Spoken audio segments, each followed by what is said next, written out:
देवी और सज्जनों, आज के इस समारोह के मुख्य अतिथि doctor Virendra Kumar Dahiya, director state transport Haryana and special secretary to government Haryana transport department, हमारे सीनियर कॉलीग रहे डॉक्टर आर फूलिया साहब और मेरे बैचमेट श्री एस ढिल्लों साहब, जगदीप डांडा जी, प्रेमचंद जी और मेरे गुरुजी डॉक्टर DS भारद्वाज, जो कॉलेज में जिन्होंने मुझे पढ़ाया और बाद में हम दोनों ने साथ में पढ़ाया डिपार्टमेंट ऑफ कॉमर्स में।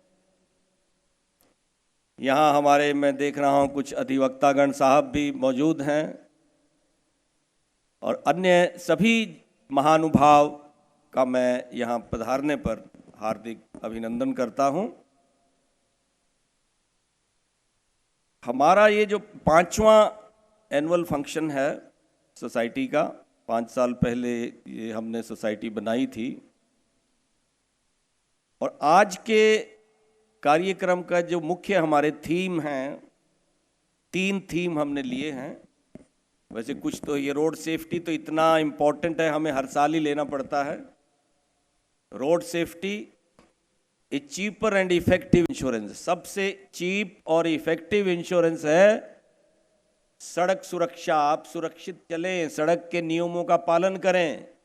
मैं अभी आंकड़े देख रहा था कि वर्ष 2020 में जो नेशनल क्राइम रिकॉर्ड्स ब्यूरो है भारत सरकार का, उसके आंकड़ों के मुताबिक भारतवर्ष में 2020 के साल में 3,54,796 एक्सीडेंट हुए और जिसमें 1,33,201 लोगों ने अपनी जान गंवाई और करीब 3.5 लाख के करीब जख्मी हुए।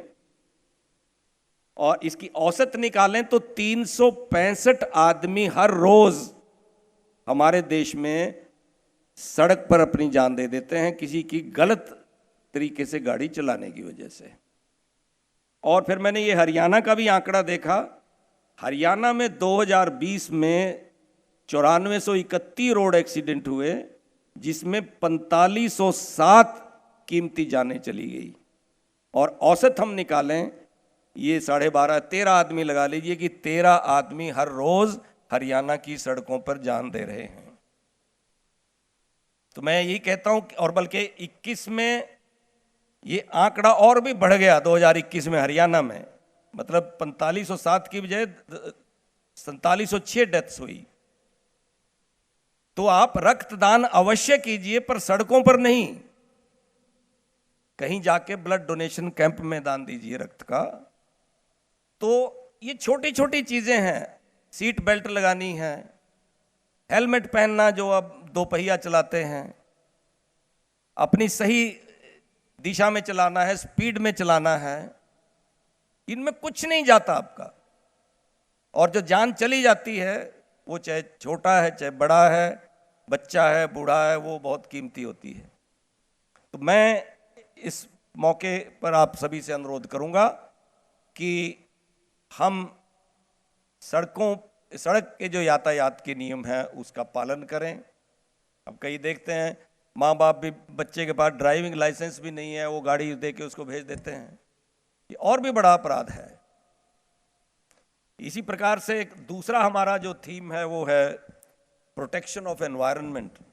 ये भी एक बहुत इम्पोर्टेंट मुद्दा है, पर्यावरण की सुरक्षा। जिस ढंग से क्लाइमेट चेंज हो रहा है, आप देख रहे हैं कि ऐसे ऐसे दिनों में गर्मी इतनी ज़्यादा बढ़ जाती है और इतने उतार चढ़ाव मौसम में हो रहे हैं। उसका ये इसी का नतीजा है कि हम पेड़ लगाते नहीं हैं, लगे लगायों को काट देते हैं।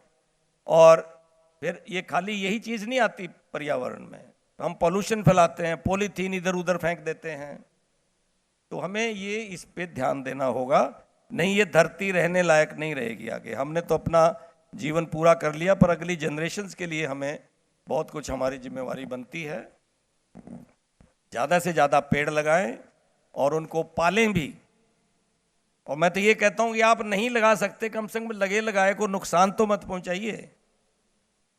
आपने पेड़, अब बहुत से मैं देखता हूँ अपने पेड़ लगाए जो, और उसमें क्या होता है, वो नीम का छोटा सा पेड़ है, अभी लोग उसमें से दातुन तोड़ना शुरू कर देते हैं।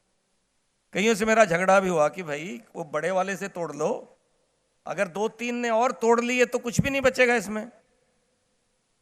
कहता जी आपको क्या लेना? मैं कहा भाई आप हर रोज यहां से जाते हो, एक दातुन इसमें से तोड़ ले जाते हो, कभी मैंने आपको एक बोतल पानी की तो इसमें डालते नहीं देखा। अगर आप अपने घर से जा रहे हैं, एक बोतल पानी की भर ले जाओ घर से, कोई पेड़ सूखा मिले उसमें पानी दे दीजिए।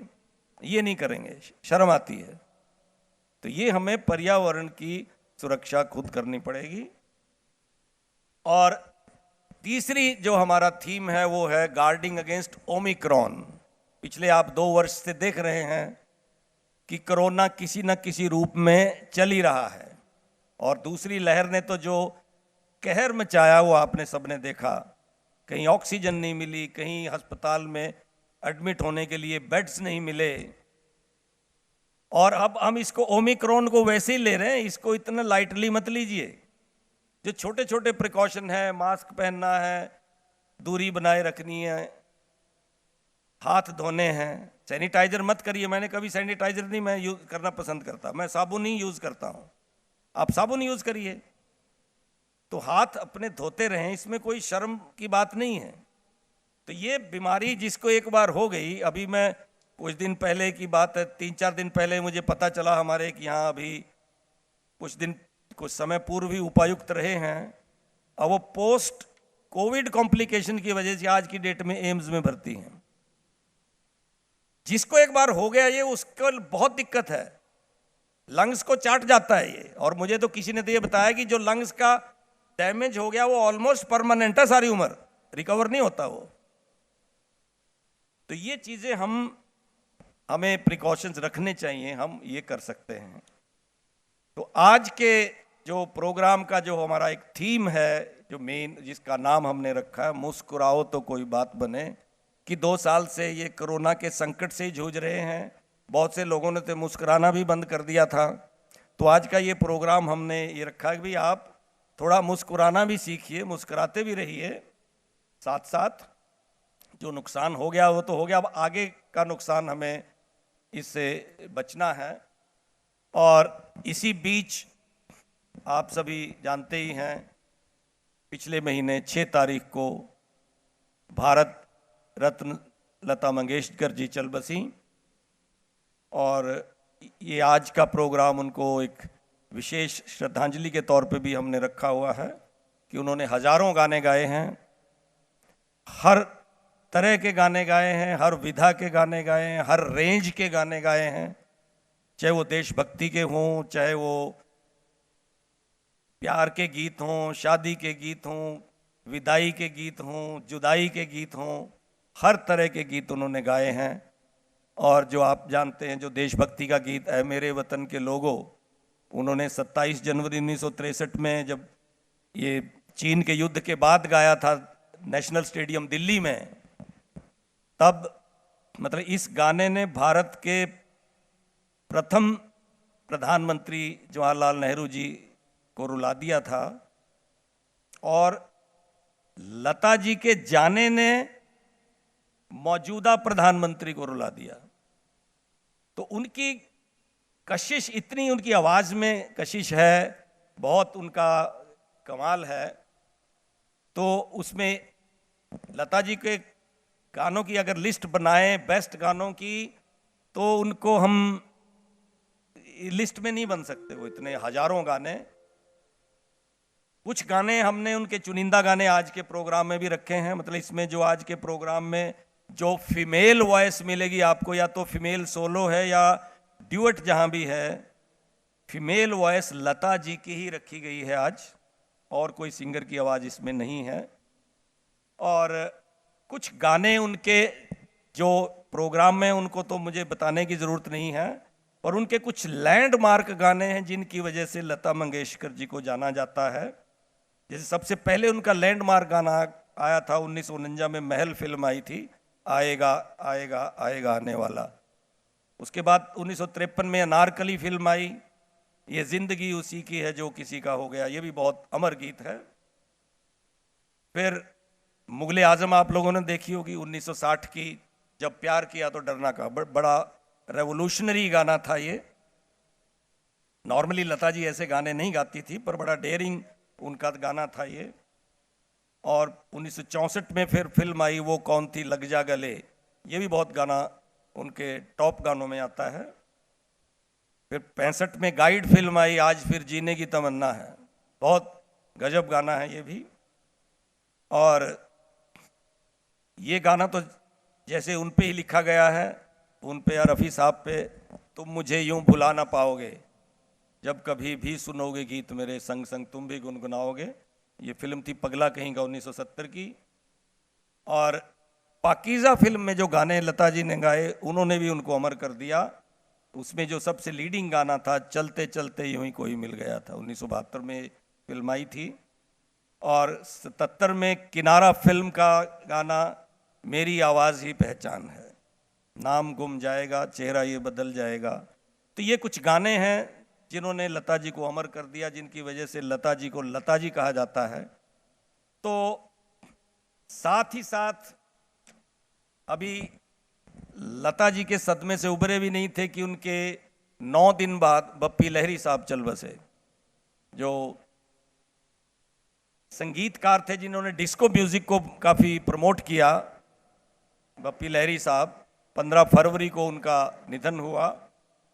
और मुझे सौभाग्य मिला कि वो 28 जून 2012 को पंचकूला के इंद्रधनुष ऑडिटोरियम में आए थे प्रोग्राम के लिए, और उनके सामने मुझे 2 गाने गाने का सौभाग्य मिला जो उनके ही कंपोज किए हुए थे। उनका संगीत था जिसमें से एक गाना था, प्यार मांगा है तुम्ही से ना इनकार करो। और बड़ी विचित्र बात है, संयोग देखिए कि ये गाना स्पेशल रिक्वेस्ट पे, आज के जो मुख्य अतिथि हैं उनकी स्पेशल रिक्वेस्ट पे ये गाना मैंने गाया था। और एक गाना मैडम के साथ मैंने डुएट गाया था, एतबार फिल्म का, किसी नज़र को तेरा इंतज़ार आज भी है। तो हम बप्पी लहरी साहब को भी अपना जो है विशेष, जो हमारा हम्बल ट्रिब्यूट है वो देते हैं। तो इन शब्दों के साथ मैं एक बार फिर आप सभी का यहाँ पधारने पर स्वागत करता हूँ, अभिनंदन करता हूँ।